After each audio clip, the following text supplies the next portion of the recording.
এতিয়া friends good afternoon আজি আপোনালোকক মই এবিধ বিশেষ দৰৱ মানে বনৌষধিৰ বিষয়ে ক'ম আপোনালোকে কিমান চিনি পায় মই এইটো নাজানো চাবা স্নেক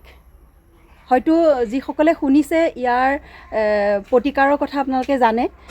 আমাৰ ইয়াত বৌ এজনী আছে বহমপুৰত দাদা আৰু বৌ তেওঁলোকৰ ঘৰলৈ আহিছিলোঁ আৰু তেওঁৰ ঘৰত বহুতখিনি আছে তেওঁ ইয়াৰ উপকাৰিতাও বিষয়েও ভালকৈ জানে আহকচোন তেওঁৰ পৰা জানো তেওঁনো কি জানে বৌ কওকচোন আপুনি এই চাবা স্নেক বহুত ৰুইছে আপুনি কি কৰেনো ইয়াৰ এইটো যেতিয়া পাতটো বুঢ়া হয় বুঢ়া হোৱা পাতটো আমি ধুই পখালি ৰ'দত দি শুকুৱাওঁ হয় শুকুৱাৰ পাছত সেইটো খুন্দিব নালাগে হাতেৰে মোহাৰি দিলে হৈ যায় ভাঙি যায় আৰু তাৰপিছত সেইটো আমি ৰাতিপুৱা লাল চাহৰ লগত দি পেলাই সিজাই খাওঁ চাহ বনাই বেলেগ চাহপাত দিয়ে নে এইটো চাহ এইটো দিওঁ ইয়াৰ লগত চাহপাতো কেইটামান দি দিওঁ আৰু কিন্তু নিদিলেও হয় প্ৰথমতে এটা চেণ্ট পোৱা যায় অকণ সামান্য চেণ্ট এটা পোৱা যায় কিন্তু আজিকালি আমাৰ খাই অভ্যাস হৈ গৈছে যে সেই চেণ্টটো আমি নাপাওঁ আৰু এতিয়া এইটো খালি অকণমান ডাল ৰুই দিলেই হয় এইটো বেলেগ একো কৰিব নালাগে ডালটো ৰুই দিলে ধুনীয়াকৈ আহি যায় এইটো আমাৰ ঘৰলৈ এইটো অনা হৈছিলে খুমটাইৰ পৰা এই মৃণালদা বুলি কওঁ আমাৰ এওঁৰ লগতে মানে দাদা আৰু আমাৰ দাদাৰ কেঞ্চাৰ বেমাৰ হৈছিলে সেই মৃণালদাই তেতিয়া কৈছিলে কোৱাতে খুমটাইৰ পৰা এইটো আৰু এটা বেঙুনীয়া চাউল আনিছিল তাৰ পৰা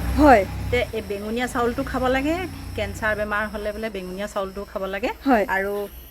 এই মানে পাতটো খাব লাগে মৃণালদা চাবা স্নেকটো খাব লাগে মৃণালদা এতিয়া সম্পূৰ্ণ সুস্থ তেওঁ সামাজিক কাম কৰি এতিয়া ভাল মানুহৰ দৰে ধুনীয়াকৈ ঘূৰি ফুৰিছে আৰু তেওঁ যেতিয়া কেঞ্চাৰ বি বৰুৱা ইনষ্টিটিউটত যেতিয়া যায় পৰীক্ষা কৰিবলৈ তেওঁ 1%ও নাই বেমাৰৰ বীজাণু তেওঁ কিন্তু এনে ডাক্তৰী ট্ৰিটমেণ্ট কৰিছিলে প্ৰথমতে কৰিছিলে 45টা কেমো লৈছো বুলি কৈছে কিন্তু তথাপি মানে অলপ কিবা থাকি যায় নেকি নাজানো থাকি যাব পাৰে কিবা কিন্তু তাৰপিছত তেওঁ এই বনৌষধি খাইছে ডাক্তৰৰ ওচৰলৈ নাযায় এতিয়া এই পাতটো খায় আৰু সেই চাউলটোত ভাত খায় এই পাতটোক আপুনি কি বুলি কয় চাবা স্নেক এইটো খায় হয় প্ৰেছাৰ চুগাৰ আৰু কেঞ্চাৰ বিশেষকৈ কেঞ্চাৰৰ বুলি কোৱা শুনো আৰু কেঞ্চাৰ বেমাৰৰ কাৰণে বহুতেই ভাল বহুত উপকাৰী অসমৰ বিভিন্ন ডিষ্ট্ৰিক্টত আমি শুনি আছোঁ যে চাবা স্নেক বিভিন্ন ধৰণে তেওঁলোকে ঔষধ বনাই পেলাই মানুহক দি আছে আৰু বিভিন্ন ৰোগীক ট্ৰিটমেণ্ট কৰি ভালো পাইছে এতিয়া মই শুনিবলৈও পাওঁ দেই এই জুৰীয়া বুলি কয় জুৰীয়াত হেনো এঘৰ মানুহৰ মানে মানুহজনী অলপ কেঞ্চাৰ বেমাৰ আছিলে এই পাতটো মোৰ লগৰ এজনীয়ে নিছিলে তাই কৈছে আৰু যে এই পাতটো তেওঁক মানে সেই মানুহগৰাকীয়ে যিগৰাকী মানুহে ঔষধটো দিছিলে গৰৈ মাছৰ লগত দিছে বোলে গৰৈ মাছৰ লগত দিছে মই কিন্তু নাজানো দেই মোৰ বান্ধৱীজনীহে কৈছে কিন্তু সেই মানুহগৰাকীও তেতিয়া বহুখিনিয়ে মানে আৰোগ্য হৈছে সেইটো তেনেকুৱা বহুত উপকাৰী বুলি কয় এইটো মানে সেইটো আৰু বহুত উপকাৰী হয়ো কাৰণ আমি নিজে খাইছোঁ যেতিয়া মোৰ হাজবেণ্ডৰ চুগাৰ আছে যে তেওঁ মানে এতিয়া টেবলেটটো কণ্টিনিউ যেতিয়া কৰে তেতিয়া তেওঁ নীল হৈ যায় চুগাৰটো মানে টেবলেটটো যেতিয়া কণ্টিনিউ কৰে সেইকাৰণে তেওঁ কণ্টিনিউ কৰিব নোৱাৰা হৈছে এতিয়া টেবলেটটো 4-5 দিনৰ মূৰে টেবলেটটো খায় একেবাৰে চুগাৰ নাইকিয়া হৈ গ'লেও বিপদ হ'ব সেইকাৰণে মাজে মাজে মানে তেওঁ ভাবিছিল খাইছোঁ যদিও আমি ইমান ভাবা নাছিলোঁ মানে তেতিয়া তেওঁ যেতিয়া খায় টেবলেটটো কণ্টিনিউ যেতিয়া খাই আছিলে তেতিয়া মাজে মাজে তেনেকুৱা হৈ গৈছে মানে নীল হৈ যায় আকৌ চেনি বা কিবা মানে মিঠা বস্তু খাব লাগে এতিয়া সেইকাৰণে তেওঁ টেবলেটটো কেইবাদিনৰ মূৰে খায় 4 দিন 5 দিন এনেকুৱা মূৰে টেবলেটটো খায় এইটো চাহ আমি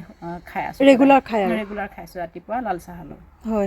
লাল চাহ বনাই খায় বাইদেউ আপুনি কিবা জানে নেকি মই জানো মানে মই এয়া পাত আৰু পচতীয়া মানিমুনি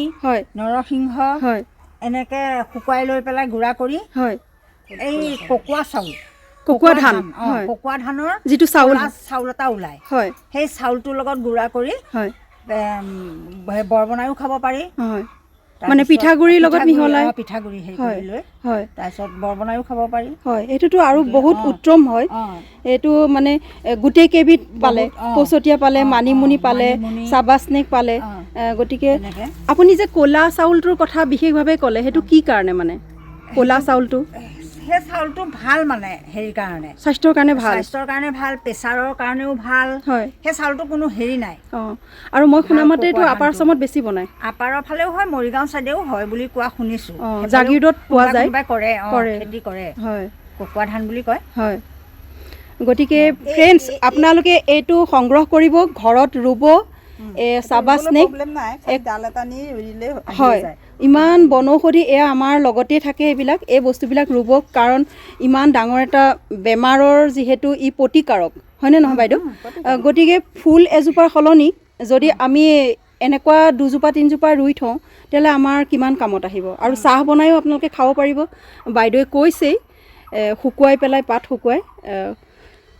আৰু কিবা জানে নেকি বাইদেউ? মই সিমানেই জানো আৰু। ধন্যবাদ তেতিয়াহ'লে আপোনালোকক। এজোপা চাওক, মই আৰু ভালকৈ দেখাই দিওঁ। বাইদেৱে বহুত ধুনীয়াকৈ ইয়াত ৰুইছে। এয়া এডৰা হৈছে।